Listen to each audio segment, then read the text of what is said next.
Sally's Here we just go. on for Instagram. So, good morning and welcome to the Wise Why. This morning, I am joined by Morin George. Now, we were just discussing, as you heard in the studio, because we go into the studio before we go live and we do a little conversation and a warm up. And the reason we do this is so that I can stop my nerves and my guests can stop their nerves. And I don't think people realize that we actually have this beautiful 15-minute before we go live. But I'm not even going to try and say Morin's company because I've been trying for a long time. And as people know, I'm dyslexic and dyspraxic, and I struggle a little bit with certain words. So, Morin, over to you so I cannot be a fool this morning. Oh, good morning, Kirsty. Thank you for inviting me on the Wise Why. So you pronounce it as Tamayo. Tamayo, awesome. Tamayo, yeah. And what exactly is Tamayo? Hopefully I got it right. Yeah, okay. So it's made up of initials of my daughter and my name. And the last bit, the Ayo, is lovely because it's half of my name called Ayo Dele. And so the Ayo means joy. So as I said, initials from myself and my daughters, but the last part is the joy.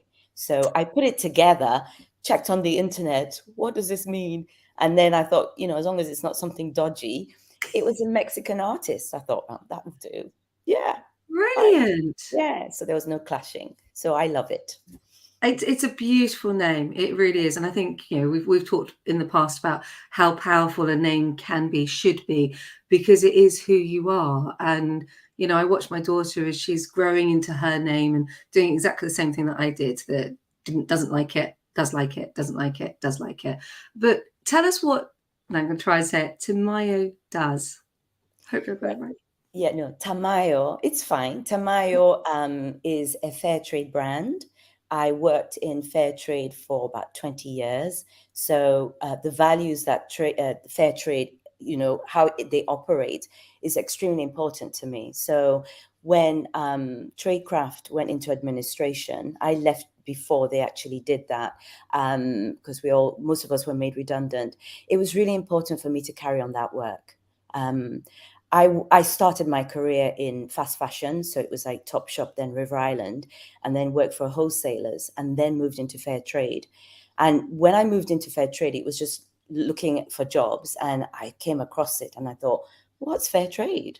So intrigued, went for the interview, and I was like, it's as if I stepped into a different world. I was like, wow, so this is what you do. It's about social impact.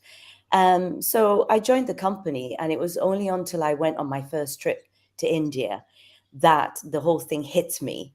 And I mean, it was like, when you say the aha moments or the game changers, meeting the producer groups, hearing their stories, I actually cried.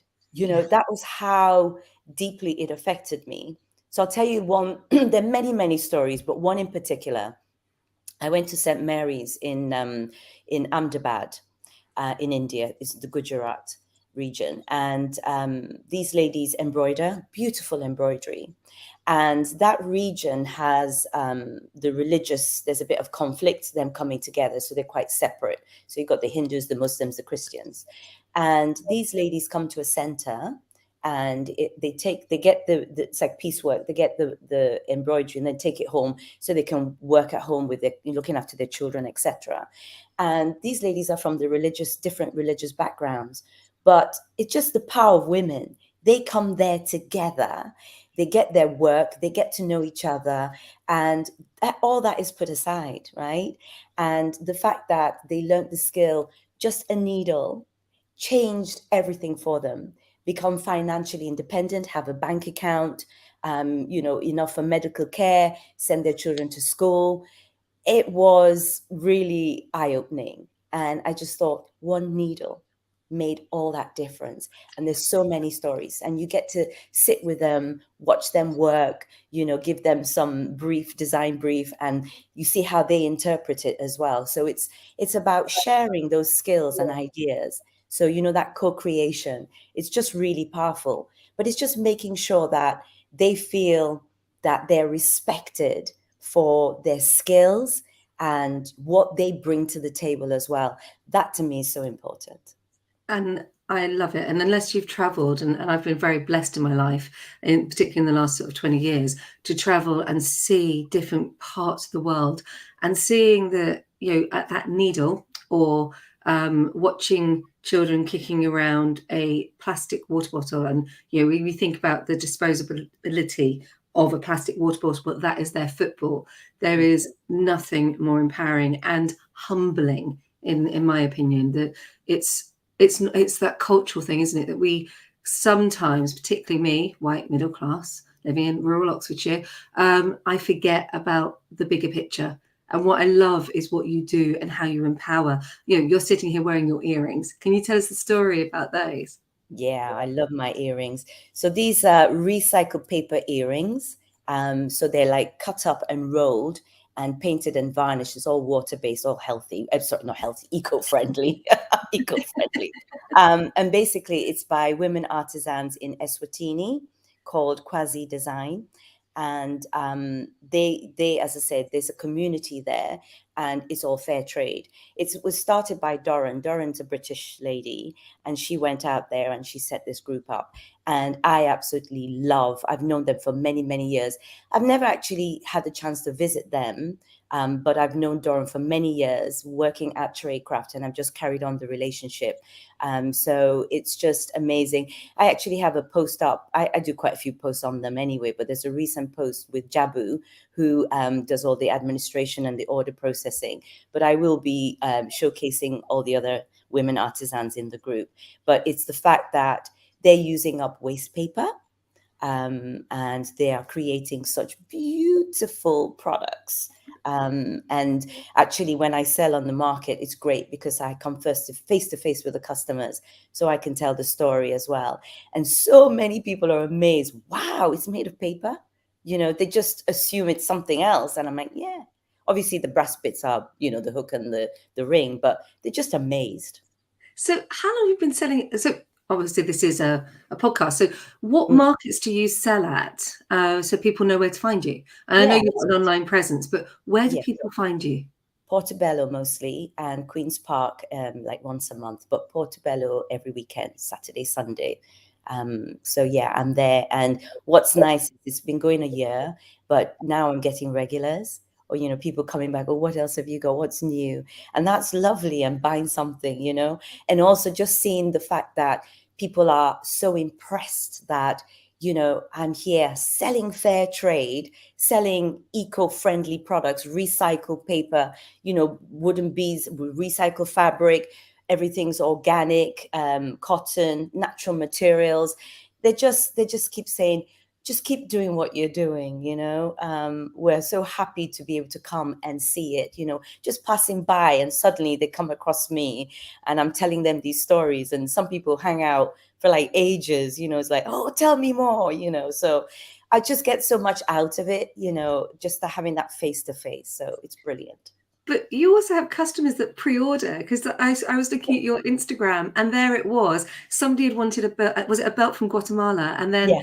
they waited. So tell us that story, because I thought it was beautiful. Yeah. So her boyfriend actually came along just before Christmas, and she was, across the room in Queen's Park, and he said, "I just want to quickly get this for her. And I just want you to quickly put it in the bag." And I said, "Okay, so what's her size?" He said, "I'm not sure." That. And I said, "Okay, all right." Looking at her and trying to, decide. Anyway, we put it away. Then he came back and he said, "I actually had to give this to my sister because it was too big for her." So I said, "Okay, I don't have your size, and I will have to order." And she then came over as we're having this conversation, right? And so, she was like, "I really love that belt. I'll come back to you later on it. I'll come back when you have my size." So he came back anyway to say that it really didn't fit her. What can I do? I said, "I'll pre-order it for you, but you have to wait a while because it's all handmade, and then we wait for the shipment." And so that's what happened. So she finally picked it up, and you can see her face. She loves it. And it's just so nice to see that, Yeah. I love your customer excellence. I was at an event yesterday, and we were talking about customer excellence and going that extra mile for your customer. And that is what you do. You take customer service. And what's really lovely is you're working here at Portobello Market, And I think a lot of, and I'm going to say it really loud here, I think a lot of corporates could learn a lot from you, because it's very easy when you're up there punching, you're doing a lot of business, to forget about actually that individual, personal tick box. And you are doing that beautifully. And because you do it beautifully, and because I've been following you on Instagram, and because I know you through the Tech Pixies, that is why you are on the show, because you excel at customer service. So yeah, thank you. So tell us about you. Yeah. How did you come to being working or promoting, selling at Portobello Market? Where did you come from? You've talked about Topshop, River Island, you've talked about your life in fast fashion, and then finding and walk through the door at Fair Trade. But what were you doing before fast fashion? Yeah. Before fast fashion, I was just a student. I did a degree in politics and economics, so completely different. I came across what the merchandising role for a fashion company. So that's how I started. Didn't have any clue about really what that meant. And when I got there, it was all about numbers and allocation of stock. And I thought, and I saw the buyer, dealing with all these lovely swatches and these design briefs and colors. And I thought, oh, wow, I really like that. Let me see if I can move into that buying. So you start as a buyer's assistant, and then you learn the role, basically. So that's how I moved up in that way. And then, like I said, the real work for me started as a buyer in fair trade, visiting the producers, and really seeing the grassroots level and seeing how, I think because it's not corporate and everything is not fixed. You go there, you have ideas, you have the briefs, but then you see what is actually there. You have to deal with what they've got. They can't always have access to, every single type of button or trim, so you start with the raw materials, you start with their skills, and then you build on that, and you go to the markets with them and get ideas. So it's actually very much it's that heritage, bringing in their heritage, their culture, the skills. And I have to say, traveling, being very privileged to see some of the beauty, like in India, the mirror work, the embroidery, the design, the block prints. It's just amazing. And I love it. And I always get goosebumps. Even talking about it, I get goosebumps, because what you can create together, of course, we think about, the target market where you're selling that product, but it's also about opening up that, space and saying, actually, if you didn't know about this, let me introduce you to this. This is something different. Why not look at this and be educated about this? So, I mean, I'm half African, I'm half Nigerian, and I love our patterns, adire, and we do tie-dye as well, and we have some beautiful prints and some beautiful techniques. So I just, wherever you are in the world, there's something beautiful to bring. Like the Guatemalan belts, they're all handmade, they're all unique. So you give the ladies the same colors, but those same ladies will recreate something different and unique with those colors. The pattern will always be different. So everything you get is unique. I mean, how fabulous is that? Amazing. And your passion is incredible. So we've talked about that and how great it's been. Have there been any moments where you've just stood in the pouring rain thinking, why am I doing this? Never. Love that. That's why I get up in the morning. That's why I stayed so long in working at Tradecraft, because I was always learning. And when I say learning, I mean learning from them. Every trip was exciting. I would work till really late. I didn't mind. I wanted to get the most out of it. There's so much power in learning about what people have grown up with, their traditional skills, their heritage. They're proud. And we should really, that mutual respect for the fact that they're carrying on those skills, because many younger people, move out of the villages. We hear the stories all the time. It's not sexy anymore. They want to go and earn money in the city. We know technology, things are moving very fast. But I mean, the fact that, when Quasi Design started this, it wasn't sexy to talk about recycle. They were just using what was in their community. And this is why I was saying it. Use what you have around you. It's not always easy to go and get something else. And the fact that they started this years ago, and now this is what we know that is so important. They're getting a living wage. They're in a community. They're supporting each other. It's women empowerment, right? Children can go to school enough to look after themselves, build their homes, and you're using waste. And it's so beautiful. I mean, it's so stylish. And one thing about fair trade I want to say is, years ago, people kind of thought it was a bit hippie, bohemian, the hemp shirts, you know what I mean? And even I had that impression of it. But over time, I learned that no, it isn't. It is beautiful. It is unique. And more importantly, it's handmade. And I remember the time we used to almost apologize for any defects. Oh, this block print has a little bit of a defect in. Oh, so sorry. People come back and say it's faulty. No, it's not. It's part of the beauty.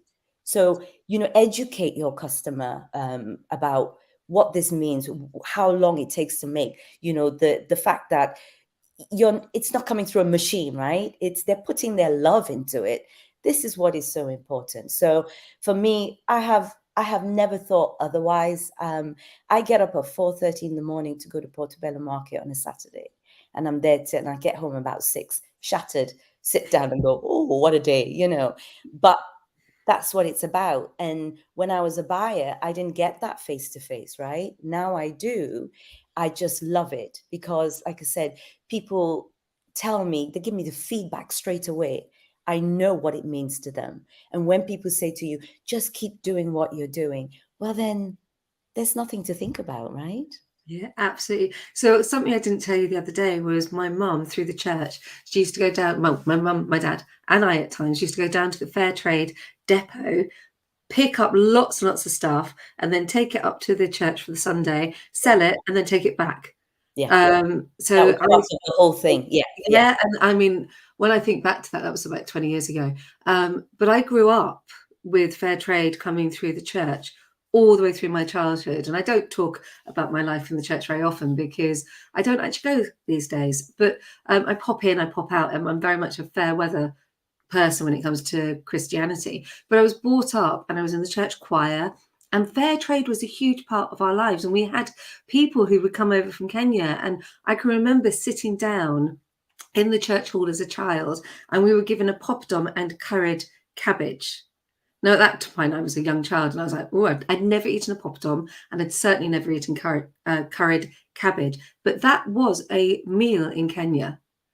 And that was a real moment that stuck with me for my entire life about, we can pop to the shop, we can get whatever we want, we can do a huge amount of different things, but actually it's the simple things. And that's what you are talking about here. We are talking about somebody with a needle empowering others and actually being able to send their kids to school. And it is incredible. And I, for one, am going to do this for you because you are still doing it, and it's just powerful. So thank you.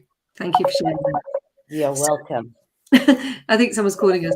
But yeah, I put it on silent. I'm so sorry. I have to stop that. Please don't. I think it's brilliant. So this is what happens when you go live. I love it. And please don't ever, ever, ever change, because I want these things to happen live, because nothing should be perfect. And there is beauty in the imperfection, which is what we are talking about here, that these women are making things that aren't made by machine, right? Yeah. It's absolutely amazing. And, learning those skills, the power of learning those skills and what it does and transforms their lives is amazing. And when you were talking about the food, I was just thinking back to one time I went to visit the artisans in a village, and they went and got me a can of Coke. I don't really drink Coke. And I knew that Coke cost a lot of money. And I was like, I didn't really drink Coke, but I had to take the Coke because they'll have been offended. But I said to them, please, you didn't really have to do that. Chai is wonderful. Actually, chai gives me more energy than the Coke. But, it's just that they thought that was the right thing to do. But how wonderful and how humbling it is that they would spend their money to just make you feel welcome. And I mean, they didn't have to do that. It's just... I just met such wonderful people, is what I want to stress. And I mean, it really has changed my life. And there just is no question about how we should work, how we should operate, and why it's fair that they get a living wage. There is no other way to operate in that system, you know. So And you just brought goosebumps, because when we went to Gambia years and years and years ago, we were invited to someone's house, and they asked us what we like to eat, and did we prefer rice or couscous? And we in England, couscous is cheap. We don't think about the cost of couscous. So yeah, there I was in my naivety saying, well, I like couscous. So they went out and cooked a meal for us with couscous, which was really expensive. yeah, And we were greeted with a can of Fanta. And neither Dennis or I knew what to do, because we knew, we're sitting in this stone breeze block house. yeah. I'm going to try and describe it so people understand it, because it was a breeze block house, and in this house was the guy that had invited us. When we asked him how old he was, he didn't know. He didn't know when he'd left school, because he left school to get the job, because he was supporting his mother and his sister's children, and his other sister was about to move home. They had one roof in this breeze block house that had a roof, and they all slept in there. And for £50, he could build another extension. He could build his kitchen, which was his dream, because he was cooking on a little stove in a karae pot kind of thing. This is where the kids were kicking the bottle outside. So we gave our money freely so that he could build his kitchen and extend his house. And we also gave the money because we couldn't go and get a football. So we gave the money to go and buy 2 leather footballs. It doesn't seem like much to us. I think the whole thing cost us about 55, maybe £60. To that man and that family, it was massive. And so sometimes I think it's very easy to forget, and I'm trying not to go on a political rant there, but I think it's very easy to have our eyes closed to what actually is going on in the real world. So that was me on my rant. Yeah. And excuse me, there's a lot about the greenwashing. And so like I said, fair trade has been going for like 40 years, and now there's all this greenwashing, people going on the bandwagon. And I'm not here to berate anybody. I really am not. I just do what I do and just try to be as authentic as I can and tell the stories. And as a small startup, I can't travel as much as I used to, in that corporate world. So when I can, I'll be telling more stories and shooting those videos. But in the meantime, I ask, the producer groups to share as much as we can, and I'll get onto my social media and do what I can. But at the end of the day, I think people should just step back and just think that if anyone is shouting too much as well, question yourself, why is that? Just hear the stories and make up your mind. And like I said, that's all I'm trying to do. And just when you look at what I'm offering, it's natural materials, it's handmade.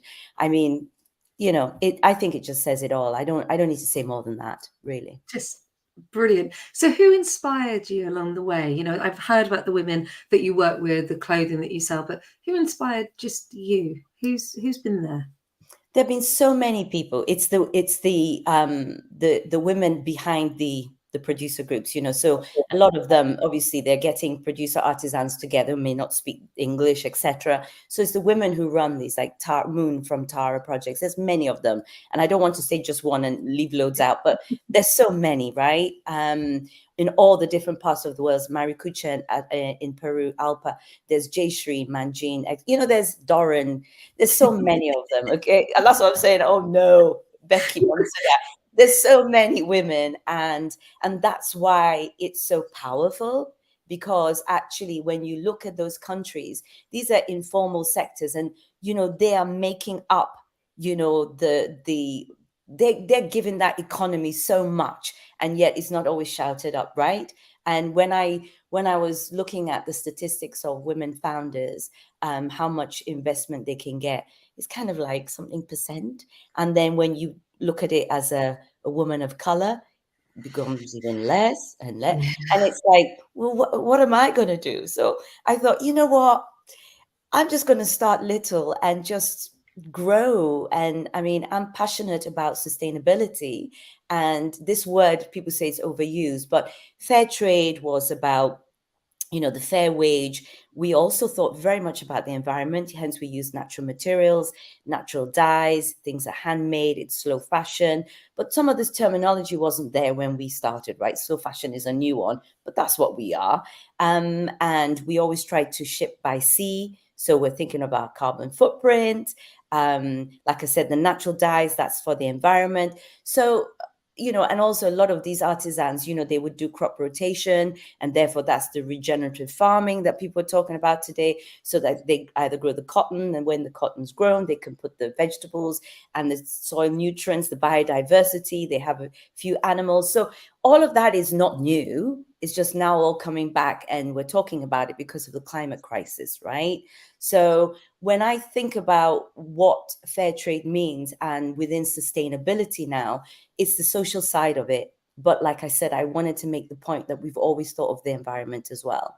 But the social impact, the social justice, it's people, isn't it? It's the people behind the product that is really important. But now, like you saw in my bio, I've just completed a carbon literacy course certified, and also at Cambridge, the circular economy and sustainable strategies.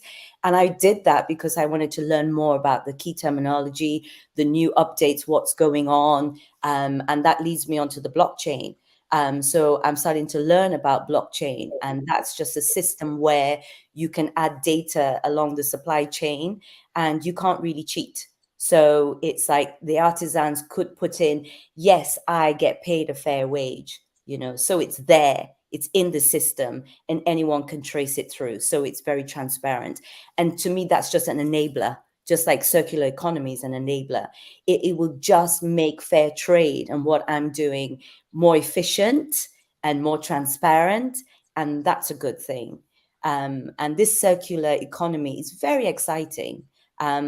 This part that you can close the loop. So I'm looking into a project about the secondhand clothing. Quite annoyed. I don't know if annoyed is the right word. Angry about the clothes being dumped in landfills in different parts of Africa, right? And many other regions of the world. I'm not discounting it, but I'm looking at Africa. I'm half African. And I want to see how we can bring that technology there and gather, because most of it that is sent over is just plastic. It's made from polyester, etc. And some of them burn it for fuel, and all that toxicity, the fumes are going into their lungs. It's in the rivers. All the microplastics are being leached. So we need to be able to gather that and do something with it and shred it. And that's really expensive. So, I'm trying to work with others to see how we can move forward with that and maybe get some machinery and do something about it, so that Africa has some kind of solution as well. Because a lot of these machines are in Bangladesh, Vietnam, etc., Spain, Portugal, whatever. But it's about time that we try to find solutions for Africa too. So, Awesome. yeah. Right, thank you for sharing that, because I think people forget that there is a directive that we've all got to embrace sustainability by 2030. And I was looking at it last night. It's a minefield. I know that I've made changes in the way that I run the business. I consider I'm paperless as much as possible. I have put my business card is bamboo. It's reusable. Very known brand name out there that is very good. DM me if you want the information. My car is green. I went electric. All of those things that I do. I'm educating my daughter. We were reading about how green is the planet last night, and it's little bits and it's steps. She was going on about a particular very well-known brand of toy that comes in a ball and you open it with lots and lots of plastic. And I was going, no, it is plastic. Thankfully, they have improved, actually, to be fair to them, and the balls are now made of recyclable material. But it's all about that. We made a pillow, and we went to a known hobby place, and there I was looking at the stuffing for this pillow that she made, and it was posted on LinkedIn. We used recyclable bottles as the pillow. So every single person has to take a step towards sustainability. We can do that by going and looking at your stall in Portobello. We can do that by investing in buying products from you and other individual, unique people. I'm not on a rant. I'm really not. But thank you so much for sharing that. We've had some incredible comments from Hayley saying the paper earrings are beautiful. And Luke, I love Luke Steele. I'm going to get him on the show. I am Luke. You're coming on the show. Says driving passion. Just love it. Love it. So this is where the tables turn. Although I've just been on a rant, so maybe you don't need to. But just realizing it. This is where the tables turn, and you get to ask me a question. Yeah, I mean, it's lovely to hear, that you had fair trade in your life all this time. So that's brilliant. But I wanted to ask you, the why we do things.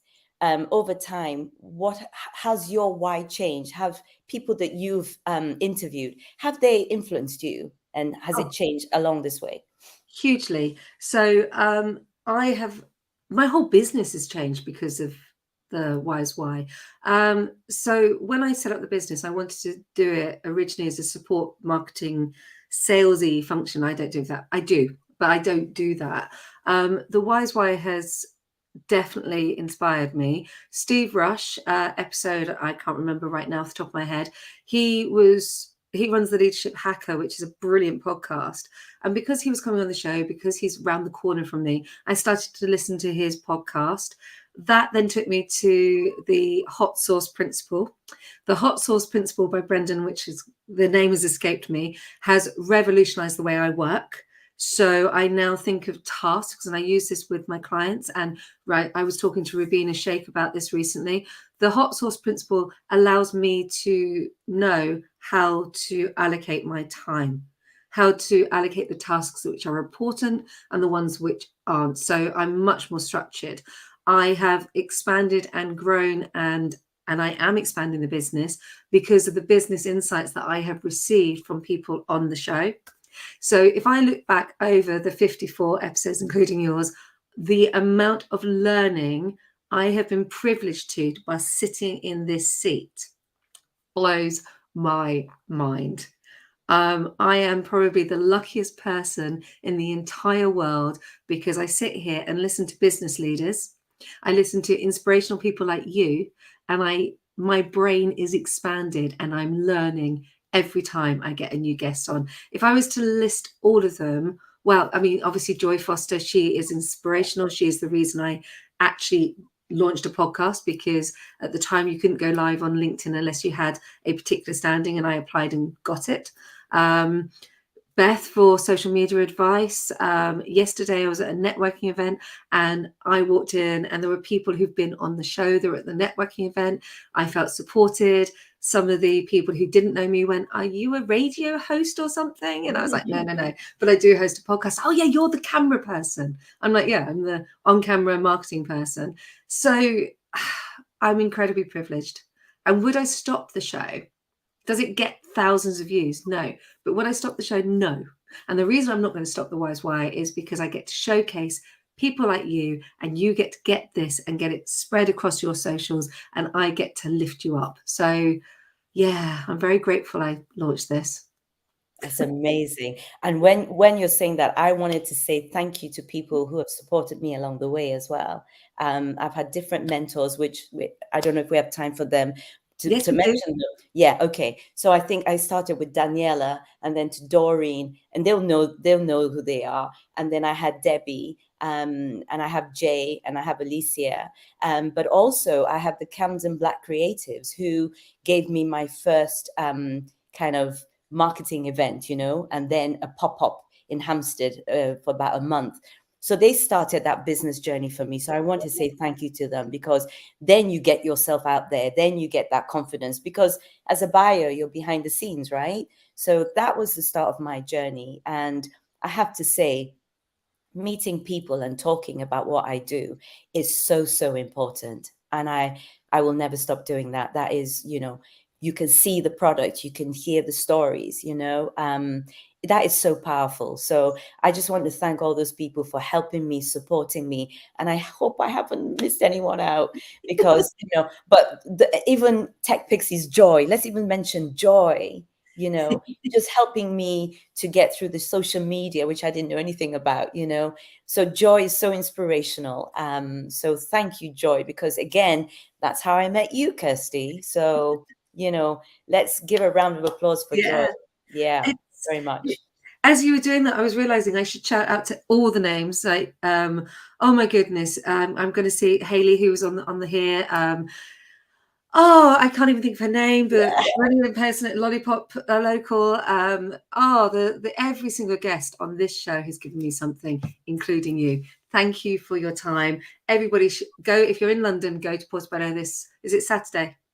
Saturday and Sunday, yeah. There you go. Get down to Portobello and go and meet Morin in person and buy some fair trade. Thank you so much. Thank you so much for having me, Kirsty. Thank you. No problem.